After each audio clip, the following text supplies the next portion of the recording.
The views and opinions expressed on this program do not reflect the company, owners, management, staff, clients, or partners.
Greetings and welcome to another episode of Bermuda's Feel Good Early Morning Show. Good Day Bermuda, supported by Pizza House and Aliana's Restaurant. I'm Terri Tuku alongside Jackie Lambert, and we are ready to bring you some feel good vibes this morning. Our feel good topic of the day is the evolution of music media from vinyl to online streaming. And our feel good vibe of the day is joke time with Jackie, and we're back at it again. I'm going to try to guess the answers. Jackie's going to make us laugh either way, so do make sure you stick around for that. Before we get into all of that, let's see who's tuned in with us, Jackie, and get started with our feel good warm-up of the day. It looks like we have Sean Smith. Good morning to you, Sean. Thank you so much for joining us. Once again, audience, as you are joining, make sure you drop in the comments a good morning greeting to Jackie. And I see we have Rashida Godwin in here as well. Good morning to you, Rashida. Thank you for joining. And to all of our silent viewers that are watching, or our silent members of the audience, we appreciate you. It's okay if you don't want to comment. That's what Jackie and I are here for. We can talk for hours, to be quite honest with you. Jackie and I could definitely have just a conversation with the two of us. But we do want you all to engage with us. So let's get started with our feel good warm-up of the day. What music, that could be genre, artist, song, or an album, have you been listening to this week? So if you didn't tune in to us last week, Jackie and I started a whole conversation around music, and it did really well. So we decided to bring it back once again. So Jack, you have to let the audience know, because we are music buffs. I would say that you and I both love music. So what have you been listening to since last episode, or the episode we talked about music till today? What have you been listening to? So when I'm by myself, I listen to Her, H.E.R, if everybody doesn't know. And I always start off with the song Come Through. It's with her and Chris Brown. I love the song. I love it. It's, even the music video. So I first heard it and experienced it on YouTube with the music video, and just everything put together. That's how I fell in love with the song, because the music, the video, the story behind it, all of it. I'm like, can I play this song all the time? It actually took me back to how we used to make our voicemails. Yes. And I was just like, I would absolutely have this for my voicemail. That's the song that I play on my voicemail before you actually hear my voice telling you to leave me a voicemail. Yes. But if I also spent a lot of time with my cousins, and they partially grew up in the States, so I was listening to a lot of trap. And I don't really listen to trap because, I mean, I do, but I don't. I don't listen too much to the new trap. I don't know what they used to call it back in the day, but I guess it was still.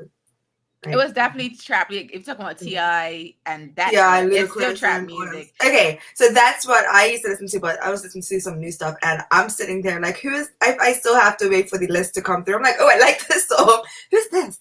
What's that? I felt so old. They're like, really, Jack? Sit in the back seat and just chill. And I'm like, no, but I like this song. Let me Shazam it. Let me Shazam it real quick. I didn't think of that. Shazam is my go-to. I actually want to come back to the audience before we talk a little bit about that, because I did want to talk about something that you brought up. So Nicholas Butterfield has been listening to Afro beats, and I have to say, Nick, you have to let us know what artists did you listen to over the last few weeks? Because we did ask the audience last week, drop some suggestions in the comments. And I actually did get one of our audience members to send me a link to Jungle. Because you know how we saw Jungle in the comments and I had no idea what Jungle was.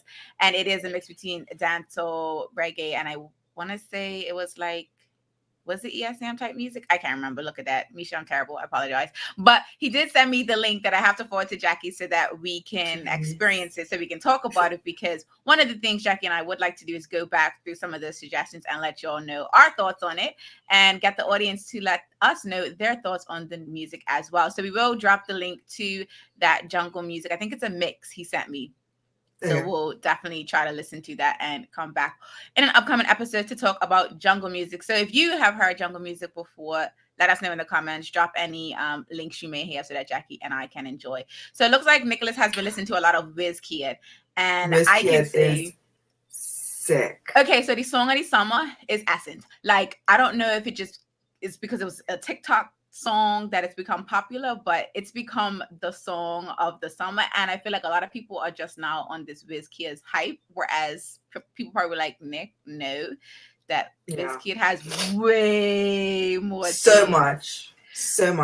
I remember that's actually one of these songs that, one of the people that we were watching on the weekend when I was hanging out with my cousin, just sitting off on the couch, clicking through YouTube. We were just like, oh my God, there were so many songs that we were going through, and we were just like, yo, I didn't know Wizkid did this. I didn't know. We just kept saying it. We were just like, hey, we're going to stop saying this because we watched and listened to 10 songs, and they're all here. So we just kept picking the next Wizkid.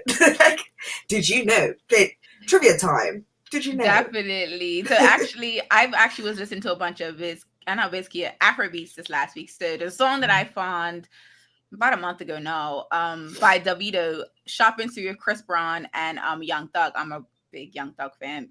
I'm actually a fan of a lot of Atlanta artists, the older ones, not the newer ones. So it shouldn't surprise you all when there's an Atlanta artist that I say I love, because that's definitely what it is. And so Spotify, I'm back on Spotify now. I didn't give up on Tidal, but I just feel like Spotify is like top tier when it comes to music suggestions and playlist curation. And so I had a radio started after the Shopping Spree song by Davido, and literally song after song after song after song after song, I was like, oh, I like this song. Oh, I like this song. Oh, I like this song. So I created a whole playlist based on the radio. So I came across a bunch of new Afrobeats artists that I never heard of. There was one artist who I believe was speaking French. I didn't understand a word he was saying, but it sounded like French. So that must have sounded beautiful. Maybe, I was going to say, maybe he might be Haitian, but maybe not. I don't know. I haven't Googled anyone yet. So my intention is to, I shared the list on my Instagram. So if you haven't checked it out on my Instagram story, check it out. I am going to do some research, and Jackie and I will decide when we're going to talk about this, because now we have given ourselves so much stuff to talk about on the show. And it looks like y'all love music as much as we do. So this is perfect for everyone involved. We have a comment here from Sean Smith, Jack. Old school 80s, 90s R&B, gangster trap, UK garage, pop, soca, dancehall, techno, and neo. So it's a mix of selection of, on my flash drive I have plugged into my flat screen. Oh, that's okay. That is. So I think it's also great to have, like Sean Smith, a variety of music, because sometimes you can like over listen to stuff and you're like, all right, I'm over this now. I do that. I don't know if anyone else does that, but I rinse songs sometimes to the point where I am like over them. I have to like stop listening to them for a little while. I do it until I can perform it perfectly. you know I perform in her bathroom, in the shower. That's why I love karaoke so much. It's a whole performance. One day when karaoke's back open, you're gonna understand. Like Akio gets to witness it. I've seen some of the stuff you posted on your stories, or other people have posted on their stories of you, and I'm like, Jack is getting it in, like she's on stage as Beyonce or as Monica or as Brandy. I'm like, sis, it's just. I remember I used to do it, right, and I used to do it up there. And did you know that PRC has an Instagram page? Because I found out when I got tagged, and I'm just like, oh, who is this? And I clicked, and I'm like, oh, Police Club. Click the story. I'm like, he got my whole Billie Jean performance. That's the one. That's the one I saw. I was like, she is Michael Jackson right now. In her mind, she is Michael Jackson. And I was so disappointed that I was just like, you know what, I'm going to have to listen to this song again because I was messing up the lyrics. And honestly, you never realize what the lyrics are until, well, I was remixing it. This is what I'm saying. That's what we do. It's like, no, the artist got it wrong. I'm saying the right word. The artist got it wrong. These are the words. These are the words it should have been from the get-go anyway. You'll play it yourselves. I made it what it should have been. Exactly. Okay, like, I'm just sitting here dissing, ruining Michael Jackson, the great Michael. I don't think you ruined it, Jack. Shame her. I just definitely think, and we've seen that. I've seen that before. Actually, let us know in the comments. Have you ever had a moment where you're singing your favorite song and you got caught off guard because that's not the actual word that the artist said? Let us know in the comments. We're going to take a quick commercial break and then we'll be back with our feel-good topic of the day, which is the evolution of music media. So you do not want to go anywhere. Same smooth sounds, different name. BCG Radio, home of Bermuda's most engaging morning talk shows, The Daily Hour and Good Day Bermuda. Download the app, available for Android and Apple devices. BCG Radio, your station for conversations and entertainment.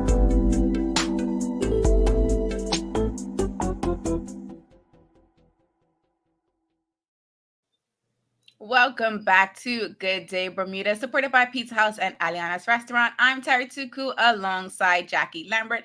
If you're just joining us, we're going to get ready to start our feel-good topic of the day, which is the evolution of music media. We're going from vinyl to online streaming. We're going to test your skills and help you learn some information or some things you didn't know about music media. So we first want to start off by getting everyone on the same foot.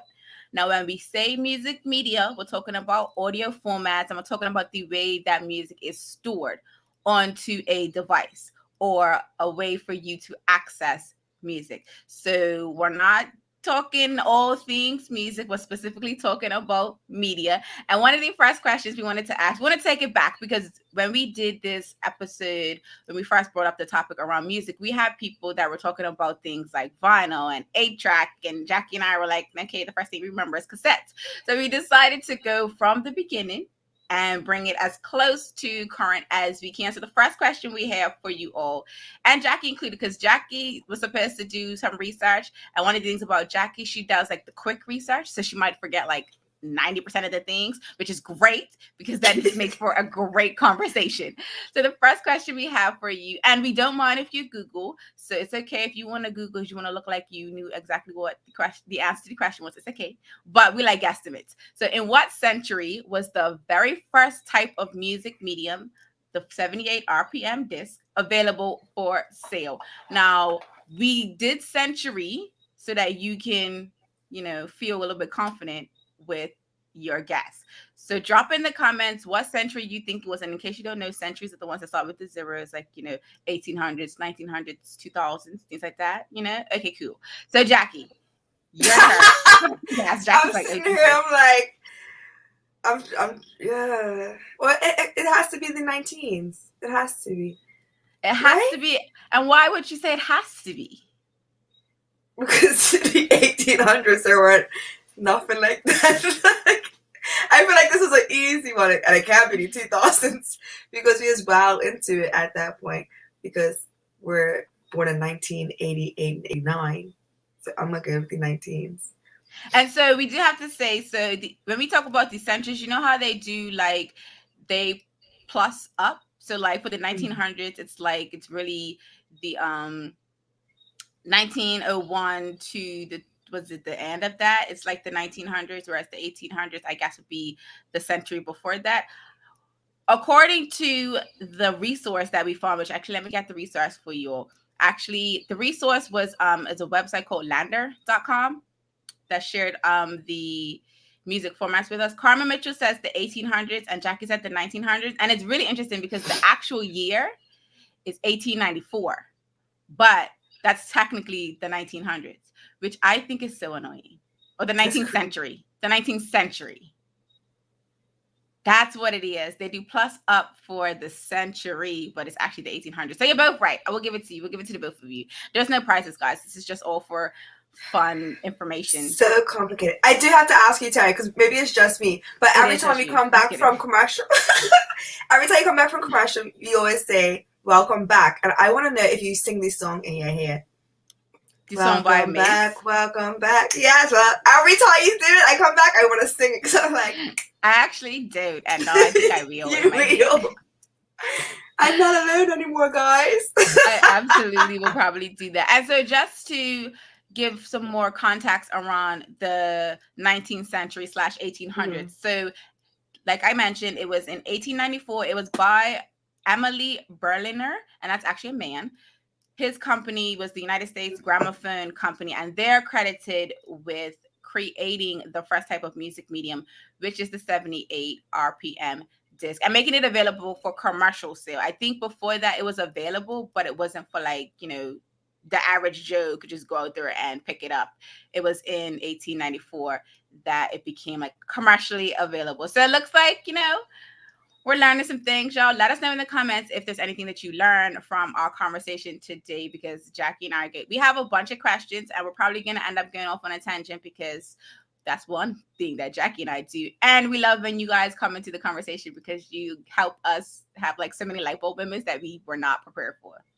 So the next question, Jack, I feel like this one should be a little bit easier. Hopefully. We'll see how this goes.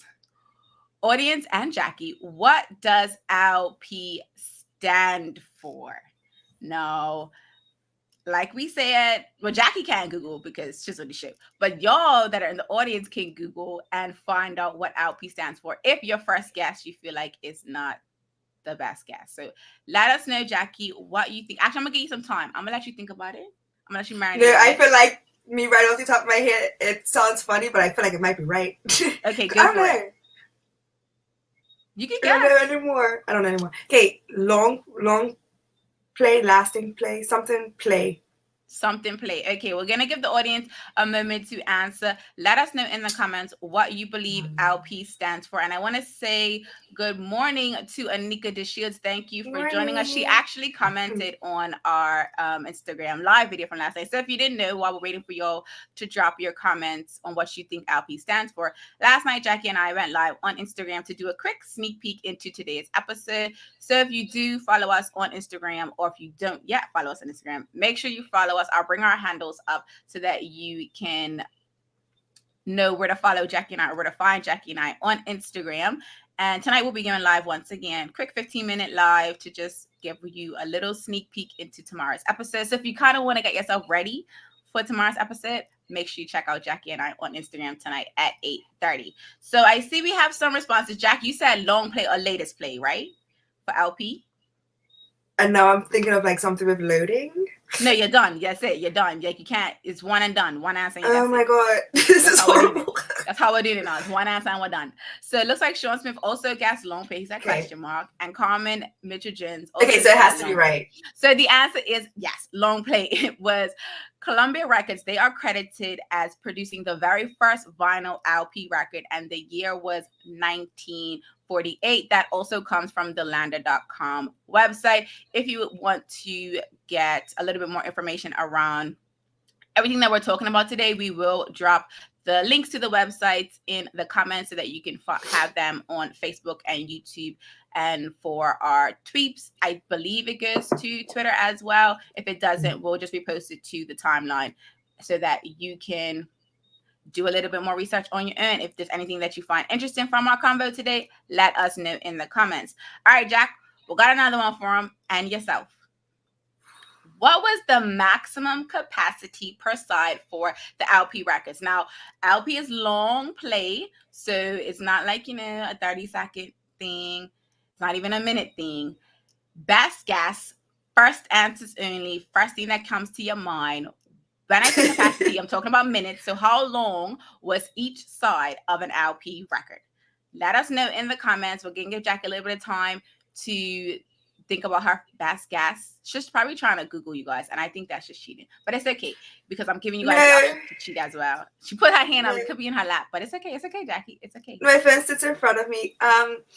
No, I was just like, okay, so it was probably like 15 tracks. And if it's long play, that's like... Keep thinking. We have a guest from Anika this year. She thinks it's 30 minutes. So I don't know what range you were in, Jack, what you were thinking about just now, but 30 minutes isn't long.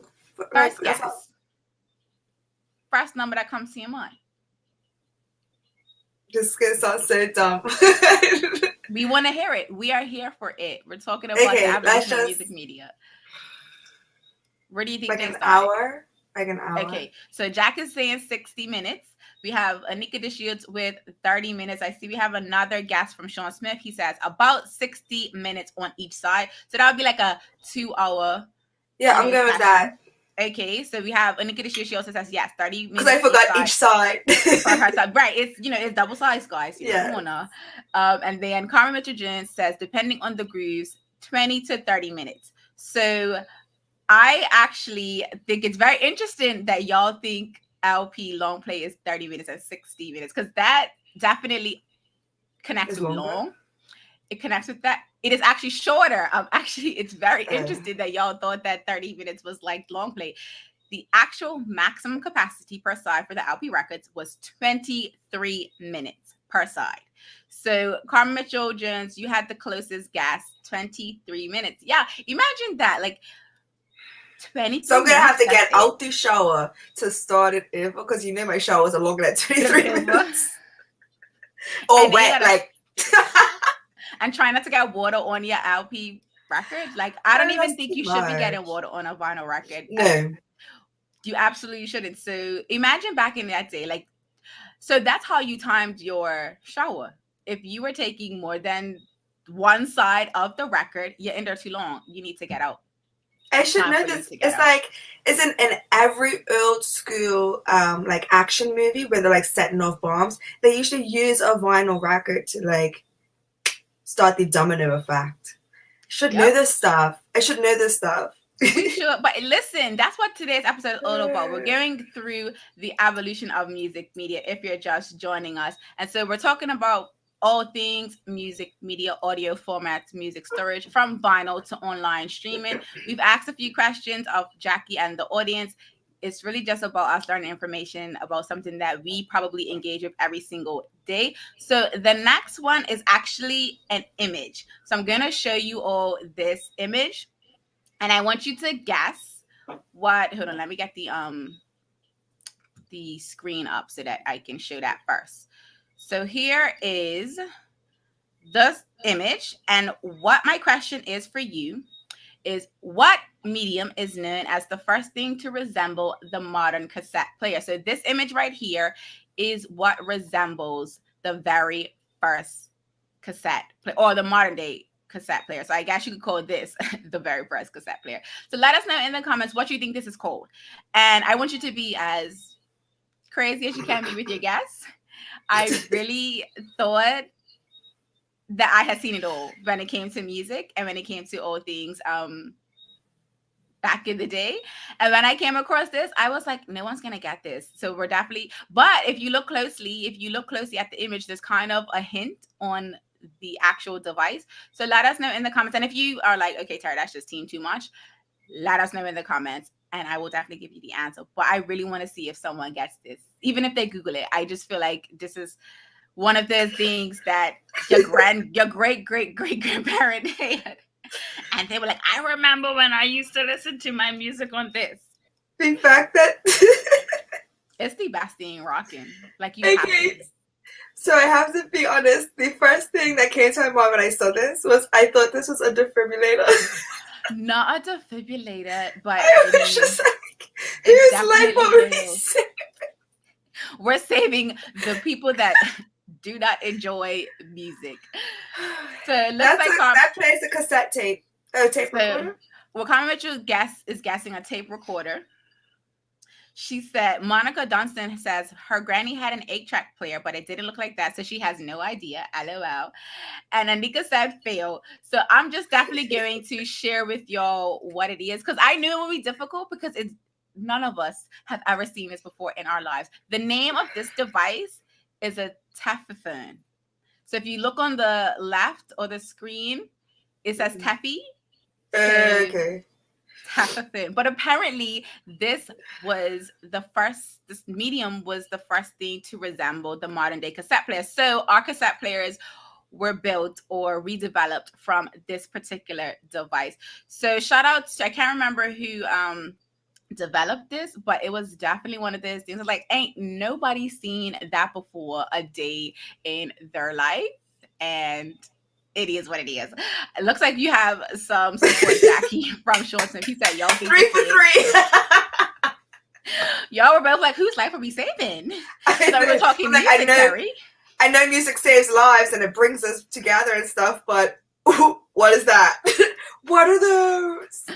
What are those? If you are just joining us, Jacky and I are talking about the evolution of music media. We're going from vinyl to online streaming. The Teffy was definitely a curveball that I wanted to throw in there just so that y'all can see how far we have come. So let's move on to another question that we have for the audience. One of the things that we talked about earlier was the length of the LP record. And so I wanted to ask you all, what feature of the cassette tape improved the listener experience? Because we talked about so many things related to music thus far in our personal conversation last week, as well as on Instagram last night. So I want y'all to have a think. What feature of the cassette tape do you think improved the listener's music experience? And this, we're talking music. We're talking listening to music, guys. I'm trying to drop y'all some subliminal hints. I don't know if you're catching them, but hopefully you are. Let us know in the comments what feature you think improved the listener's experience. Jack is going to try.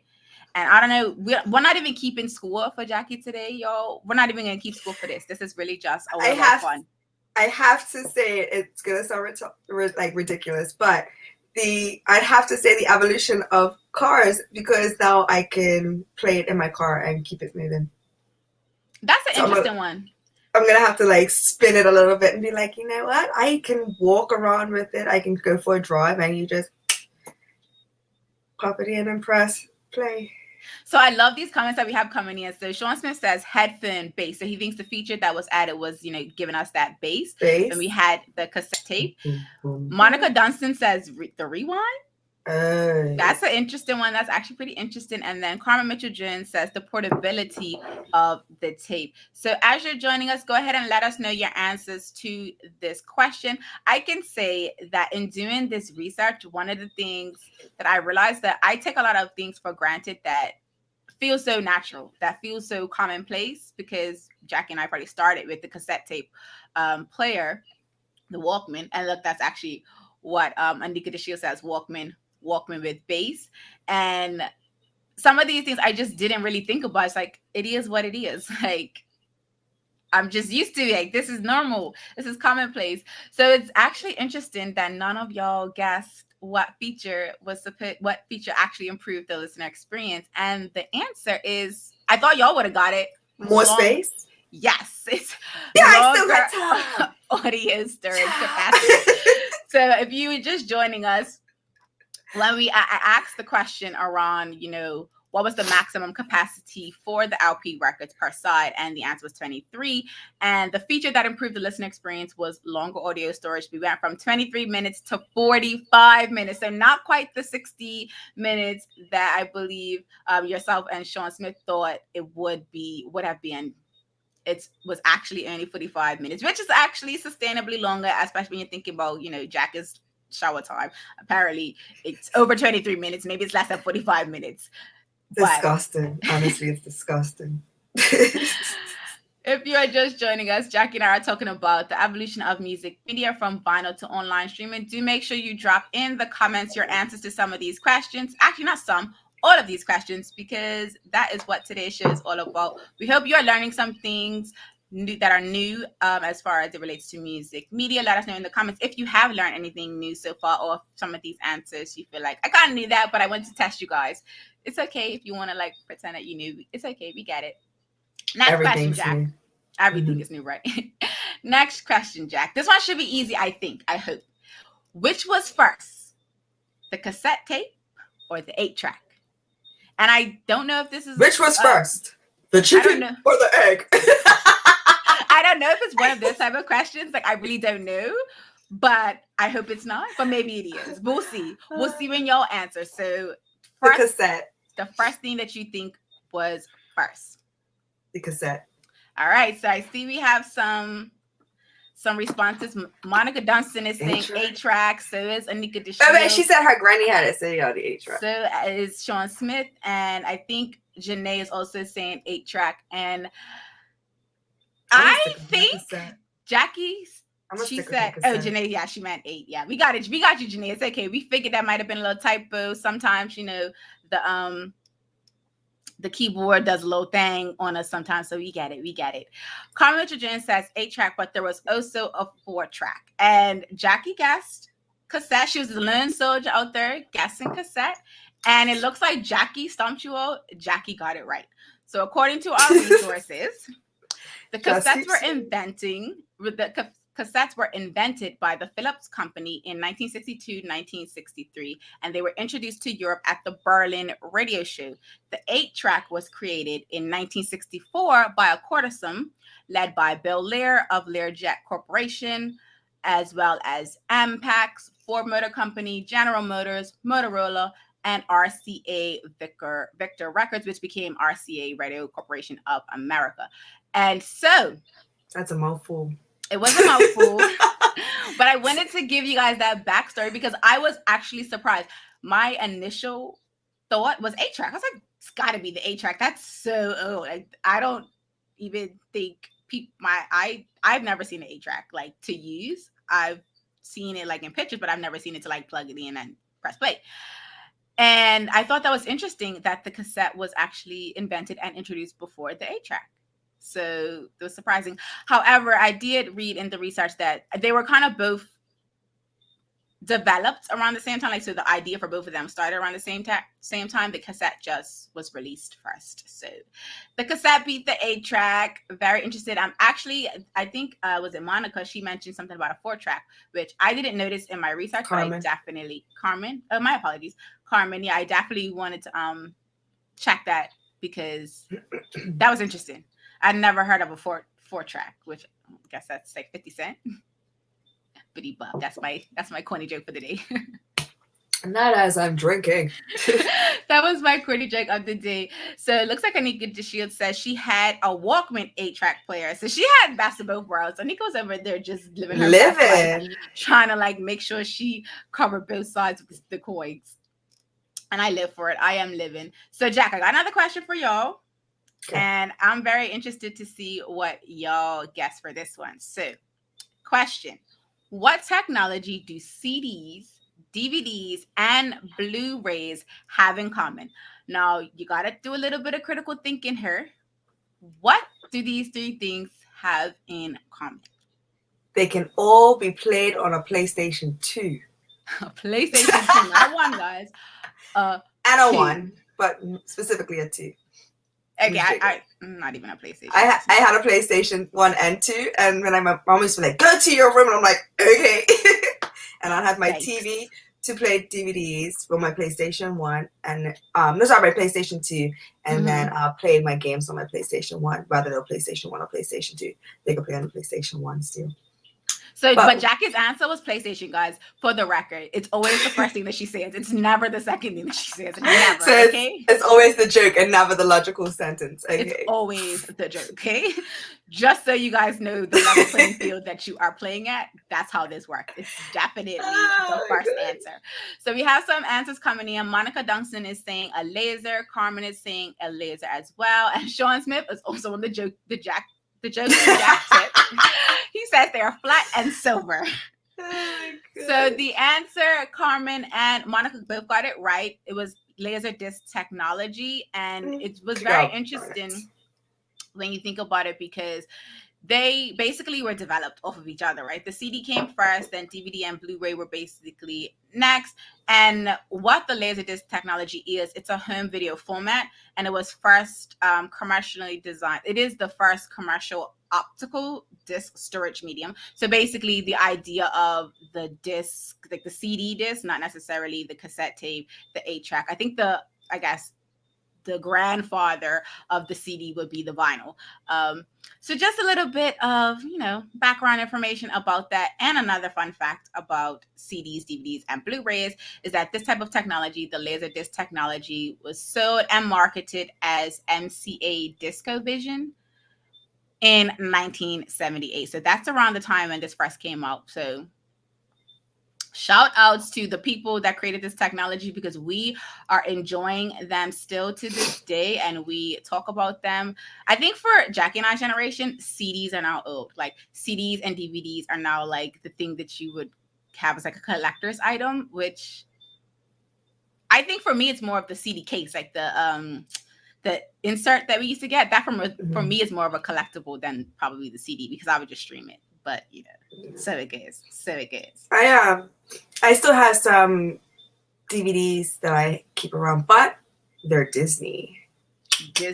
Oh, so definitely limited collectibles editions. Yeah, the limited editions that literally they came out the vault, and I'm like, get it. Those ones. Yeah, when they come out the vault, you got to get them, because otherwise they're gonna go back in the vault. Yeah, like Alice in Wonderland, Aladdin. Mm-hmm. I can't remember what else went back in the book, but I know those two came out, and I was just like, buy them. And buy them you did. So it looks like, Sheldon, you actually guessed it right as well. So shout outs to everyone who is playing along with us today. Whether you get it right or get it wrong, it's really just about, learning a little bit about music, media, which is what Jacky and I are talking about. If you're just joining us, we're talking about the evolution of music media from vinyl to online streaming. We have a couple more questions before we get into our feel good vibe of the day. So do make sure you stick around for that feel good vibe of the day, because it's joke time with Jacky, and I'm gonna try to guess this time. So I've been playing with Jacky today, trying to see if she could get these answers right, but then she's gonna try to one up me with the jokes. So stick around for that. This next question, I think this one will be pretty easy for most people. In what year did the MP3 file format become popular? And we talked about this kind of on our live last night when we talked about LimeWire. And we talked about how we were so into downloading music on LimeWire and other websites and apps that we probably will not name because we might get in trouble. However, answer this question. In what year did the MP3 file format become popular? Early 2000s. First guess. Okay, Jacky's saying early 2000s. It looks like Shouting Eugene Fox the second is saying the same thing, early thousands. Let us know in the comments. Like 2000. Go ahead, give me a number. Okay, so Jack is saying 2003 or 4. If you want to give me an exact number, or you want to kind of not cheat, but if you want to, cover your bases and say the early thousands, let me know. Or maybe you want to say the 1990s. Definitely gonna go back to the 1980s, because then at that point, I'm a question if you're really if you've been paying attention, or if you're just trying to mess with us. If you're trying to mess with us. So let us know in the comments what year you think the MP3 file format became popular. We just give you a major hint. LimeWire and those applications were definitely some things that were popular in that time as well. It looks like Karen Mitchell Jones is also saying the early 2000s. And so I'll go ahead and give you all this answer as you're possibly still thinking about it. Just the first number you think of, drop it in the comments. Because, oh wait, let me stop sharing this. Oh look, we have one from Kenton. He says 2001.